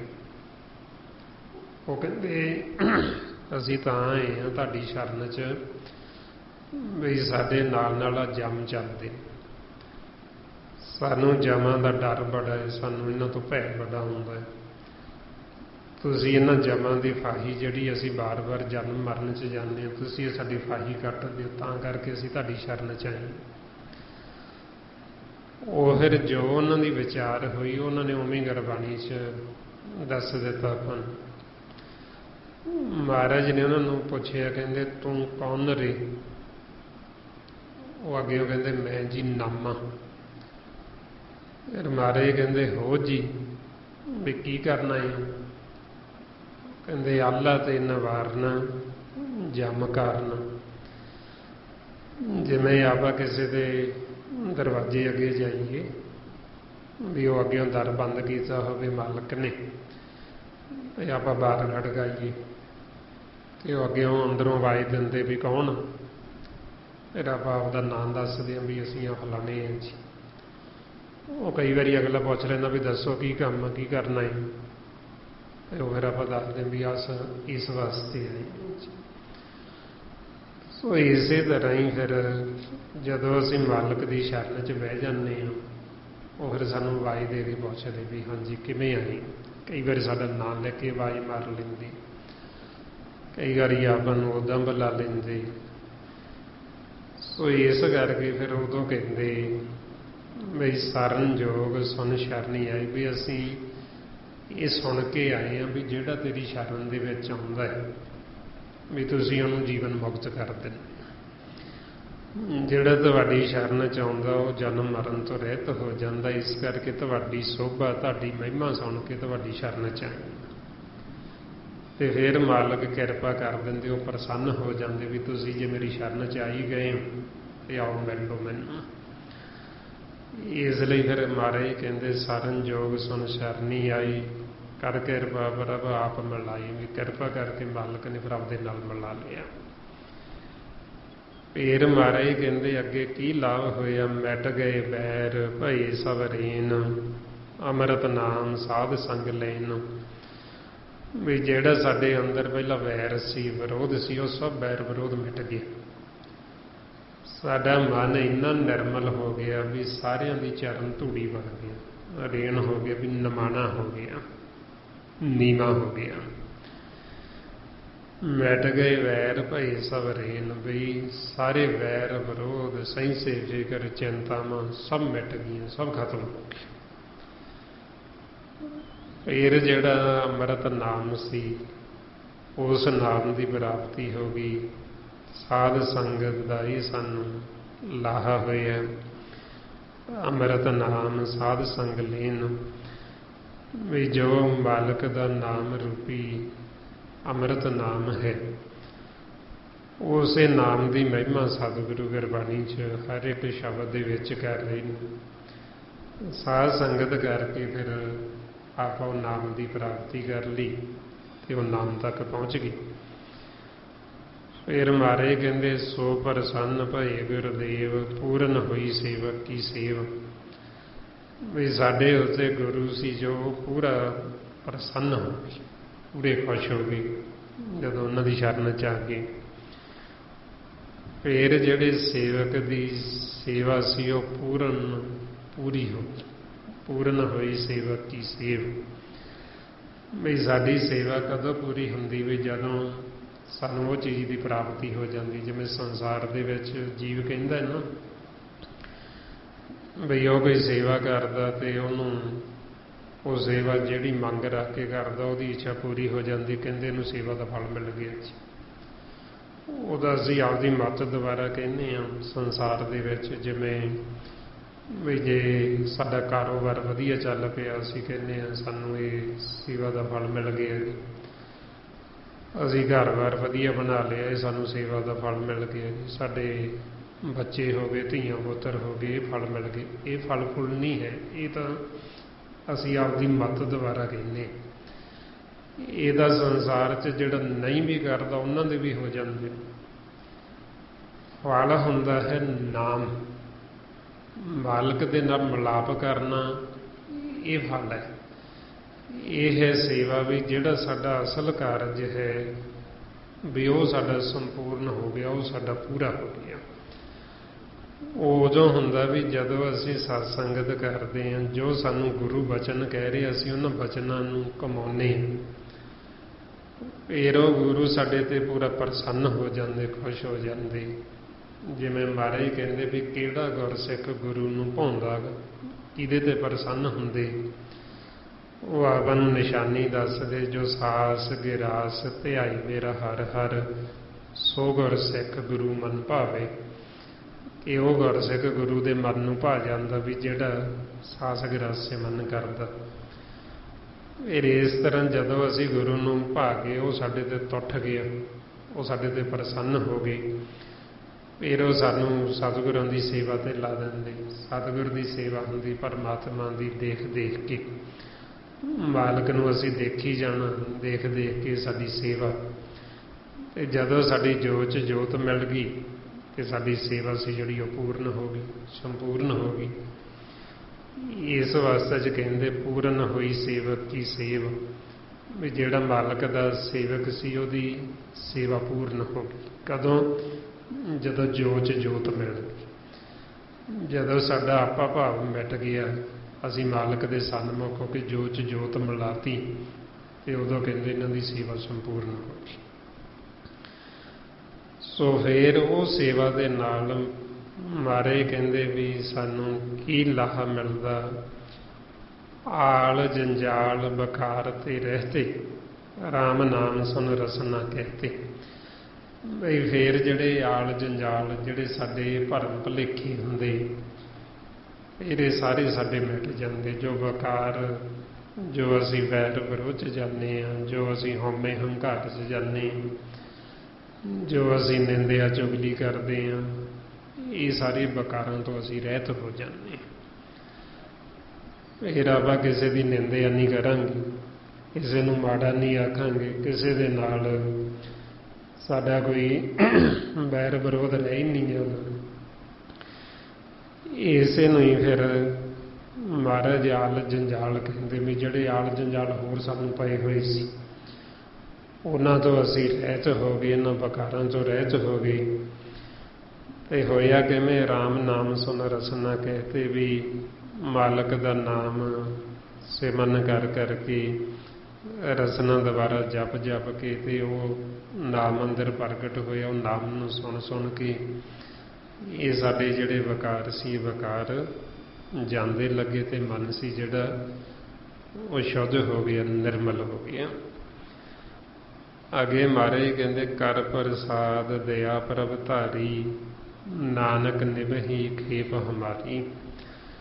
ਬਈ ਮਾਲਕ ਨੇ, ਪਰਮਾਤਮਾ ਨੇ ਮਿਹਰ ਕੀਤੀ, ਉਹਨੇ ਦਇਆ ਭਾਰੀ, ਉਹਨੇ ਕਿਰਪਾ ਕੀਤੀ, ਤੇ ਉਹਦੀ ਕਿਰਪਾ ਦੇ ਨਾਲ ਫਿਰ ਇਹ ਸਾਡਾ ਜਿਹੜਾ ਖੇਪ ਸੀ, ਇਹ ਖੇਪ ਰੂਪੀ ਧਨ ਸਾਡਾ ਸਵਾਸਾਂ ਦਾ, ਜਿਹੜਾ ਅਸੀਂ ਫਿਰ ਇਹ ਨਿਰਗੁਣ ਦੇ ਖਜ਼ਾਨੇ ਵਿੱਚ ਜਮ੍ਹਾਂ ਕਰਾਇਆ, ਉਹ ਮਾਲਕ ਨੇ ਆਪ ਹੀ ਕਿਰਪਾ ਕਰਕੇ ਵੀ ਇਹ ਫਿਰ ਜਿਹੜਾ ਸਾਡਾ ਸਵਾਸਾਂ ਦਾ ਧਨ, ਜਦੋਂ ਇਹ ਆਪਾਂ ਸਾਰੇ ਮਿਲ ਕੇ ਸਿਮਰਨ ਕਰਦੇ ਹਾਂ ਜਾਂ ਸ਼ਬਦ ਦੀ ਵਿਚਾਰ ਕਰਦੇ ਹਾਂ, ਜਿਵੇਂ ਹੁਣ ਆਪਾਂ ਇੱਕ ਜਣਾ ਵਿਚਾਰ ਕਰਦੇ, ਬਾਕੀ ਆਪਾਂ ਧਿਆਨ ਨਾਲ ਸੁਣਦੇ ਹਾਂ, ਇਹ ਆਪਣਾ ਸਾਰਿਆਂ ਦਾ ਸਵਾਸਾਂ ਦਾ ਧਨ ਇਕੱਠਿਆਂ ਦਾ ਜਮ੍ਹਾਂ ਹੋ ਜਾਂਦਾ। ਇਹਨੂੰ ਕਹਿੰਦੇ ਖੇਪ, ਇਕੱਠਾ ਧਨ ਵੀ ਸਵਾਸਾਂ ਦਾ ਜਮ੍ਹਾਂ ਕਰਾ ਲੈਣਾ। ਜਿਸ ਨੂੰ ਮਹਾਰਾਜ ਕਹਿੰਦੇ ਵੱਖਰ ਨਾਮ ਲਭ ਖੇਪ ਚਲਾਵੋ, ਲੈ ਲਾਹਾ ਗੁਰਮੁਖ ਘਰ ਆਵੋ, ਸਤਿਗੁਰ ਸਾਹੋ ਸਿੱਖ ਬਣ ਜਾਰੇ, ਪੂੰਜੀ ਨਾਮ ਲੇਖਾ ਸਾਸ ਸਵਾਰੀ। ਵੀ ਸਾਡੀ ਜਿਹੜੀ ਖੇਪ ਵੀ ਉਹ ਸਾਡੇ ਨਾਲ ਨਿਭਦੀ। ਵੀ ਇੱਕ ਤਾਂ ਸੰਸਾਰ ਦੀਆਂ ਵਸਤੂਆਂ ਵੀ ਜਿਹੜੀਆਂ ਸਾਡੇ ਨਾਲ ਨਹੀਂ ਨਿਭਣ ਵਾਲੀਆਂ, ਜਿਹੜੀਆਂ ਇੱਥੇ ਹੀ ਰਹਿ ਜਾਂਦੀਆਂ, ਵੀ ਜੋ ਸੰਸਾਰ 'ਚ ਜੀਵ ਇਕੱਠਾ ਕਰਦਾ, ਧਨ ਦੌਲਤ ਇਕੱਠੀ ਕਰ ਲਈ, ਹੋਰ ਸੰਸਾਰ ਦੇ ਪਦਾਰਥ ਇਕੱਠੇ ਕਰ ਲਏ, ਉਹ ਸਾਡੇ ਨਾਲ ਨਹੀਂ ਜਾਂਦੇ, ਉਹ ਇੱਥੇ ਹੀ ਰਹਿ ਜਾਣ। ਰੋਜ਼ ਦੀ ਰੋਜ਼ ਦਾ ਖੇਲ ਹੈ। ਹੁਣ ਜਦੋਂ ਸਵੇਰ ਤੋਂ ਲੈ ਕੇ ਰਾਤ ਤੱਕ ਆਪਾਂ ਜੋ ਵੀ ਕੀਤਾ ਇੱਥੇ, ਹੁਣ ਆਪਾਂ ਜਦੋਂ ਰਾਤ ਨੂੰ ਸੌਣਾ, ਆਪਾਂ ਆਪਦੇ ਦੇਸ਼ ਨੂੰ ਵਾਪਸ ਜਾਣਾ, ਇੱਥੋਂ ਅਸੀਂ ਕੁਝ ਨਾਲ ਨਹੀਂ ਲਿਜਾ ਸਕਦੇ। ਨਾਲ ਕਿਹੜੀ ਚੀਜ਼ ਜਾਣੀ ਸਾਡੇ? ਜਿਵੇਂ ਹੁਣ ਆਪਾਂ ਇਹ ਸੰਗਤ ਕਰ ਲਈ, ਸੰਗਤ ਕਰਕੇ ਅਸੀਂ ਜੋ ਸਵਾਸਾਂ ਦਾ ਧਨ ਇਹ ਖੇਪ ਰੂਪ 'ਚ ਜਮ੍ਹਾਂ ਕਰਾਤਾ, ਇਹ ਸਾਡਾ ਨਾਲ ਜਾਣਾ। ਜੋ ਅਸੀਂ ਦਿਨ ਦੇ ਸਮੇਂ ਸਿਮਰਨ ਕਰਦੇ ਹਾਂ, ਮਾਲਕ ਦੀ ਵਿਚਾਰ ਕਰਦੇ, ਉਹ ਸਾਡੇ ਨਾਲ ਜਾਣਾ, ਉਹ ਧਨ ਸਾਡਾ ਜਮ੍ਹਾਂ ਹੋ ਜਾਣਾ। ਇਸ ਲਈ ਫਿਰ ਇਹ ਜਿਹੜੀ ਖੇਪ ਇਹ ਸਾਡੀ ਨਾਲ ਨਿਭਦੀ, ਇਹ ਸਾਡੇ ਨਾਲ ਚੱਲਦੀ। ਬਾਕੀ ਸੰਸਾਰ ਦਾ ਸਾਰਾ ਕੁਝ ਇੱਥੇ ਹੀ ਰਹਿ ਜਾਂਦਾ। ਕੋਈ ਵੀ ਵਸਤੂ, ਕੋਈ ਵੀ ਚੀਜ਼ ਅਸੀਂ ਇੱਥੋਂ ਨਾਲ ਲਿਜਾ ਨਹੀਂ ਸਕਦੇ। ਤੇ ਮਾਲਕ ਨੇ ਫਿਰ ਆਪ ਹੀ ਕਿਰਪਾ ਕਰਕੇ ਆਪਾਂ ਨੂੰ ਸੋਝੀ ਦਿੱਤੀ, ਭੇਦ ਦਿੱਤਾ ਵੀ ਇਸ ਤਰੀਕੇ ਨਾਲ ਤੁਸੀਂ ਇਹ ਖੇਪ ਰੂਪ 'ਚ ਧਨ ਜਮ੍ਹਾਂ ਕਰਾਓ, ਵੀ ਜਿਹੜਾ ਇਹ ਤੁਹਾਡਾ ਖੇਪ ਜਮ੍ਹਾਂ ਕੀਤੀ ਹੋਈ ਇਹਦਾ ਫਿਰ ਤੁਹਾਨੂੰ ਦਰਗਾਹ ਦੇ ਵਿੱਚ ਫਲ ਪ੍ਰਾਪਤ ਹੋਏਗਾ। ਜਦੋਂ ਇਹ ਧਨ ਆਪਾਂ ਜਮ੍ਹਾਂ ਕਰਾ ਦਿੰਦੇ, ਫਿਰ ਜਦੋਂ ਘਰ ਜਾਂਦੇ ਉੱਥੇ ਸਾਡਾ ਫੈਸਲਾ ਹੁੰਦਾ, ਦੇਖਿਆ ਜਾਂਦਾ ਵੀ ਕਿਹਨੇ ਕਿੰਨਾ ਕਿੰਨਾ ਧਨ ਜਮ੍ਹਾਂ ਕਰਾਇਆ, ਫਿਰ ਉਸ ਮੁਤਾਬਕ ਸਾਨੂੰ ਉਹਦਾ ਫਲ ਦਿੰਦੇ ਨੇ। ਕਰਮੀ ਕਰਮੀ ਹੋਏ ਵਿਚਾਰ, ਸੱਚਾ ਆਪ ਸੱਚਾ ਦਰਬਾਰ, ਸੱਚੇ ਦਰਬਾਰ ਦੇ ਵਿੱਚ। ਅੱਗੇ ਮਹਾਰਾਜ ਕਹਿੰਦੇ, ਪ੍ਰਭ ਕੀ ਉਸਤਤ ਕਰੋ ਸੰਤ ਮੀਤ, ਸਾਵਧਾਨ ਕਾਗਰ ਚੀਤ। ਆਪਣੇ ਮਨ ਨੂੰ ਕਹਿੰਦੇ ਵੀ ਸਾਵਧਾਨ ਹੋ ਕੇ, ਇਕਾਗਰ ਹੋ ਕੇ, ਇੱਕ ਚਿੱਤ ਹੋ ਕੇ ਉਸ ਮਾਲਕ ਪਰਮਾਤਮਾ ਦੀ ਉਸਤਤ ਕਰੋ। ਵੀ ਇਹ ਸੰਤ ਜਨੋ, ਇਹ ਮੀਤ ਸੱਜਣੋ ਪਿਆਰਿਓ, ਵੀ ਪਰਮਾਤਮਾ ਦੇ ਗੁਣ ਗਾਓ, ਉਹਦਾ ਸਿਮਰਨ ਕਰੋ। ਸਿਮਰਨ ਕਰੋ ਤੇ ਇੱਕ ਚਿੱਤ ਹੋ ਕੇ ਕਰੋ, ਸਾਵਧਾਨ ਹੋ ਕੇ ਕਰੋ, ਇਕਾਗਰ ਹੋ ਕੇ। ਇਹ ਨਾ ਹੋਵੇ ਵੀ ਅਸੀਂ ਉੱਦਾਂ ਗੁਰਬਾਣੀ ਵੀ ਪੜ੍ਹੀਏ ਤੇ ਮਨ ਸਾਡਾ ਹੋਰ ਪਾਸੇ ਭੱਜਿਆ ਫਿਰੇ ਵਿਚਾਰਾਂ 'ਚ, ਫੁਰਨਿਆਂ ਦੇ ਵਿੱਚ। ਇਸ ਤਰ੍ਹਾਂ ਨਹੀਂ, ਉਹ ਕਹਿੰਦੇ ਇਕਾਗਰ ਹੋ ਕੇ, ਇੱਕ ਚਿੱਤ ਹੋ ਕੇ ਸਿਮਰਨ ਕਰੋ, ਇਕਾਗਰ ਹੋ ਕੇ ਕਰੋ, ਸਾਵਧਾਨ ਹੋ ਕੇ ਕਰੋ। ਅੱਗੇ ਮਹਾਰਾਜ ਕਹਿੰਦੇ, ਸੁਖਮਨੀ ਸਹਿਜ ਗੋਬਿੰਦ ਗੁਣ ਨਾਮ, ਜਿਸ ਮਨ ਵਸੇ ਸੋ ਹੋਤ ਨਿਧਿਆਨ। ਵੀ ਜੋ ਸੁੱਖਾਂ ਦੀ ਮਨੀ ਹੈ ਮਾਲਕ ਦਾ ਨਾਮ, ਜੋ ਮਾਲਕ ਗੋਬਿੰਦ ਗੁਣ, ਵੀ ਜਦੋਂ ਅਸੀਂ ਗੋਬਿੰਦ ਮਾਲਕ ਦੇ ਗੁਣ ਗਾਉਂਦੇ ਹਾਂ, ਉਹਦੇ ਗੁਣ ਗਾਉਣ ਦੇ ਨਾਲ, ਉਹਦਾ ਸਿਮਰਨ ਕਰਨ ਦੇ ਨਾਲ ਫਿਰ ਸਾਨੂੰ ਉਹ ਸੁੱਖਾਂ ਦੀ ਮਨੀ ਦੀ ਪ੍ਰਾਪਤੀ ਹੁੰਦੀ, ਨਾਮ ਦੀ। ਉਹਦੇ ਨਾਲ ਫਿਰ ਸਾਡਾ ਮਨ ਹੈ ਜਿਹੜਾ ਉਹ ਸਹਿਜ ਵਿੱਚ ਆ ਜਾਂਦਾ, ਸਹਿਜ ਆਪਣਾ ਘਰ ਹੈ। ਜਿਸ ਮਨ ਦੇ ਵਿੱਚ ਫਿਰ ਉਹ ਨਾਮ ਵਸ ਜਾਂਦਾ, ਜਿਸ ਮਨ ਵਸੇ ਸੋ ਹੋਤ ਨਿਧਾਨ। ਵੀ ਉਹ ਫਿਰ ਗੁਣਾਂ ਦਾ ਖਜ਼ਾਨਾ ਬਣ ਜਾਂਦਾ, ਨਿਧਾਨ ਹੁੰਦਾ ਖਜ਼ਾਨਾ। ਵੀ ਉਸ ਮਨ ਦੇ ਵਿੱਚ ਫਿਰ ਉਹ ਸਾਰੇ ਗੁਣ ਆ ਜਾਂਦੇ ਜਿਹੜੇ ਪਰਮਾਤਮਾ ਦੇ ਵਿੱਚ ਗੁਣ ਨੇ।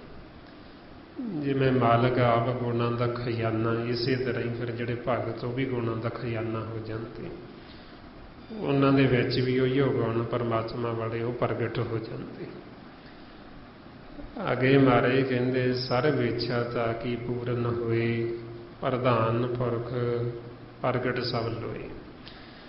ਬਈ ਐਸੇ ਗੁਰਮੁਖ ਜਿਨ੍ਹਾਂ ਦੇ ਮਨ 'ਚੋਂ ਸੁੱਖਾਂ ਦੀ ਮਨੀ ਨਾਮ ਵਸ ਗਿਆ, ਉਹਨਾਂ ਦੀਆਂ ਸਾਰੀਆਂ ਇੱਛਾ ਪੂਰਨ ਹੋ ਜਾਂਦੀ, ਕਿਉਂਕਿ ਉਹਨਾਂ ਦੀ ਹੋਰ ਕੋਈ ਇੱਛਾ ਰਹਿ ਹੀ ਨਹੀਂ ਜਾਂਦੀ। ਜਦੋਂ ਅਸੀਂ ਨਾਮ ਦੇ ਨਾਲ ਜੁੜ ਗਏ, ਸਾਡੀਆਂ ਬਾਕੀ ਸਾਰੀਆਂ ਇੱਛਾਵਾਂ ਹੀ ਖਤਮ ਹੋ ਜਾਂਦੀਆਂ। ਪਰਮਾਤਮਾ ਨੂੰ ਮਿਲ ਕੇ, ਵਾਹਿਗੁਰੂ ਨੂੰ ਮਿਲ ਕੇ ਸਾਡੀ ਹੋਰ ਕੋਈ ਸੰਸਾਰ ਦੀ ਇੱਛਾ ਨਹੀਂ ਰਹਿ ਜਾਂਦੀ। ਜਦੋਂ ਆਪਾਂ ਉਹਨੂੰ ਮਿਲ ਵੀ ਲੈਂਦੇ, ਘਰੇ ਜਾਂਦੇ ਹਾਂ, ਤੇ ਉਹ ਸਾਨੂੰ ਪੁੱਛਦਾ, ਜਿਵੇਂ ਮਾਤਾ ਪਿਤਾ ਬੱਚੇ ਨੂੰ ਪੁੱਛਦੇ ਵੀ ਪੁੱਤ ਕਿਹੜੀ ਚੀਜ਼ ਦੀ ਲੋੜ ਹੈ, ਦੱਸ। ਜੋ ਤੂੰ ਮੰਗੇਗਾ, ਜੋ ਤੇਰੀ ਇੱਛਾ ਤੂੰ ਮੁੱਖ 'ਚੋਂ ਕੱਢ ਸਹੀ, ਤੈਨੂੰ ਉਹੀ ਚੀਜ਼ ਦੇਵਾਂਗੇ। ਤੇ ਉੱਥੇ ਫਿਰ ਆਪਣਾ ਮਨ ਕਹਿੰਦਾ ਵੀ ਮੈਨੂੰ ਕਿਸੇ ਚੀਜ਼ ਦੀ ਲੋੜ ਨਹੀਂ। ਜਦੋਂ ਤੂੰ ਮੈਨੂੰ ਮਿਲ ਗਿਆ, ਜਦੋਂ ਤੂੰ ਮੇਰੇ ਵੱਲ ਹੋ ਗਿਆ, ਮੇਰੀ ਹੋਰ ਕੋਈ ਮੰਗ, ਹੋਰ ਕੋਈ ਇੱਛਾ ਨਹੀਂ ਹੈ। ਇਸੇ ਅਵਸਥਾ 'ਚ ਫਿਰ ਗੁਰੂ ਅਰਜਨ ਦੇਵ ਜੀ ਕਹਿੰਦੇ, ਜਾ ਤੂੰ ਮੇਰੇ ਵੱਲ ਹੈ ਤਾਂ ਕਿ ਆ ਮੋਹ ਛੰਦਾ, ਉਹਦੇ ਸਭ ਕੁਛ ਮੈਨੂੰ ਸੌਂਪਿਆ ਜਾਂ ਤੇਰਾ ਬੰਦਾ। ਲਖਮੀ ਤੋੜ ਨਾ ਆਵੇ ਖਾਏ ਖਰਚ ਰਹੰਦਾ, ਵੈਰੀ ਮਿੱਤਰ ਸਭ ਕੀਤਿਆਂ ਨਾ ਮੰਗੇ ਮੰਦਾ। ਇਹ ਰੋਜ਼ੋਂ ਕਹਿੰਦੇ ਵੀ ਜਦੋਂ ਤੂੰ ਸਾਡੇ ਵੱਲ ਹੋ ਗਿਆ, ਸਾਡੀ ਹੋਰ ਕੋਈ ਇੱਛਾ ਨਹੀਂ, ਸਾਨੂੰ ਤੂੰ ਚਾਹੀਦਾ ਸੀ, ਤੂੰ ਮਿਲ ਗਿਆ ਤੇ ਸਾਡੀਆਂ ਸਾਰੀਆਂ ਇੱਛਾਵਾਂ ਹੀ ਪੂਰੀਆਂ ਹੋ ਗਈਆਂ। ਇਸ ਲਈ ਫਿਰ ਮਹਾਰਾਜ ਕਹਿੰਦੇ, ਸਰਬ ਇੱਛਾ ਜਾ ਕੀ ਪੂਰਨ ਹੋਈ। ਵੀ ਸਾਰੀਆਂ ਇੱਛਾਵਾਂ, ਕੋਈ ਇੱਛਾ ਨਹੀਂ ਰਹਿ ਜਾਂਦੀ, ਸਭ ਪੂਰੀਆਂ ਹੋ ਗਈਆਂ ਮਾਲਕ ਨੂੰ ਮਿਲ ਕੇ। फिर ऐसा जोड़ा गुरमुख प्रधान पुरख प्रगट सब लोई, वो प्रधान वो गुरमुख श्रेष्ठ वो उत्तम है। वो फिर ये सारी लकाई दे विच, वो संसार दे विच, जगत दे विच वो सब तो उपर हो जाता है। ऐसे गुरमुख ने जिहड़े उन्होंने फिर कहते भी ये पातशाह ने, हरि दे जान ने, इन्हां दे परमात्मा च भी फर्क नहीं। फिर महाराज कहते सब ते ऊच पाए स्थान, बहर न होवे आवन जान। भी सब तो जिहड़ा उच्चा स्थान फिर उन्होंने गुरमुखां ने पा लिया कि उन्होंने अमर पदवी हासिल कर ली। वो सदा वास्ते अविनाशी हो गए, उन्हों का हुण दोबारा कदे मरण नहीं होएगा। वो दोबारा हुण आउण जाणगे नहीं, बाहर ना होवे आवन जान, दोबारा वो जमन मरण च नहीं आउंदी। ऐसे गुरमुख मालक नूं मिल के वो सदा वास्ते अमर हो जाते, सदा वास्ते मालक दे विच वो लीन हो जाते, उहदे विच ही समा जाते। इस तरह समा जाते जिवें पानी च पानी समा जाता।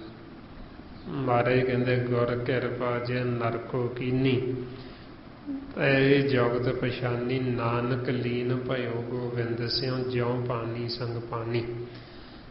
जिवें पानी दे विच आपां पानी डोल दईए तो वह पानी दे विच ही मिल जाता, आपां उहनूं वखरा करना चाहिए नहीं कर सकते, क्योंकि वह पानी दे विच ही मिल गया विच। इसे तरह ही गुरमुख फिर मालक दे विच जोत जोत मिला देंदे, असीं उहनां नूं अलग करना चाहिए असीं नहीं कर सकते, उहदा ही रूप हो जाते, उहदे विच ही समा जाते। फिर महाराज कहते हर धन खाट चले जन सोए, नानक जिसे प्राप्त होए। भी वो गुरमुख फिर इथों हरि दा धन खट के, नाम धन खट के संसार दे विचों जांदे, लाहा लैके इथों आपदा जन्म सवार के जांदे। गुरमुख जन्म सवार दरगे चले, सच्ची दरगाह जाए सच्चा पड़ मले। भी वो फिर मालक दे विच ही जाके समा जाते, लाहा खट के जाते, ते लाहा उही खटदे जिन्हां दे वड्डे भाग, जिन्हां च मालक बख्शिश करदा। नानक जिसे प्राप्त होए, भी जिन्हां दे मस्तक भाग चंगे, पूर्वले कर्म चंगे, उन्हां नूं फिर सत्संगत मिलदी ते फिर ही आपां जीवन दा लाहा खटदे। इस वास्ते वड्डे भागां दी निशानी है भी जे आपां नूं सत्संगत मिली है, आपां इत्थे आके सिमरन करदे हां, मालक दा शुकर करिए भी जे वो साडे ते तुठे है ताइयों आपां नूं सत्संग च लैके आउंदा है। इसलिए महाराज कहते जिस ते किरपा करे तिस सत संगत मिलाई। भी ये किरपा की निशानी जदों उन्हें सानूं मुक्त करना हुंदा, वो सानूं आपदे नाल मिलाउणा चाहुंदा, उदों सानूं सत्संग च लैके आउंदा। फिर वो आपां नूं अपने आपे दा भेद दिंदा, अपने आपे दी सोझी दिंदा। फिर ही वो आपां नूं दसदा भी इस तरीके नाल सिमरन करना है। सिमरन भी वो आपां तो आप ही कराउंदे, सो सिमरे जिन आप सिमराई। भी कराउंदे वो आप, मुख चों वाह वाह कढाउंदे ते वड्डे भागां वाले आपां नूं बना दिंदे। महाराज कहंदे वड भागीआं बाहो बाहो मूहों कढाई। भी वड्डे भागां वाले कहंदे आपां नूं ते मूँह चों आप कढाउंदा, बुलाउंदा आपां। इस वास्ते मालक की किरपा है। सो आओ हुण जो आपां नूं फिर कह रहे भी मालक की वाह वाह करनी, उहदा सिमरन करना। आओ सारे गुरमुख प्यारे करो जी शुरू। वाहिगुरू वाहिगुरू वाहिगुरू।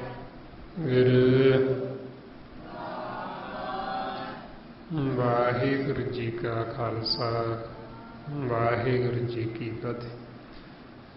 इस तरीके नाल गुरमुख होई आपां वध तों वध अभ्यास करना, गुरबाणी गुरु नूं पढ़ के विचारना ਅਤੇ ਵੱਧ ਤੋਂ ਵੱਧ ਆਪਾਂ ਸੰਗਤ ਕਰਨੀ। सो इन्नियां बेनतियां इन्ने विचार करदे होए जे कोई ऐसा शब्द बोलिया गया होवे संगत ਅਤੇ सतगुरु बख्शण जोग ने बख्श लेना जी। वाहिगुरू जी का खालसा, वाहिगुरू जी की फतेह। Waheguru Waheguru. Guru Vai Guru Vai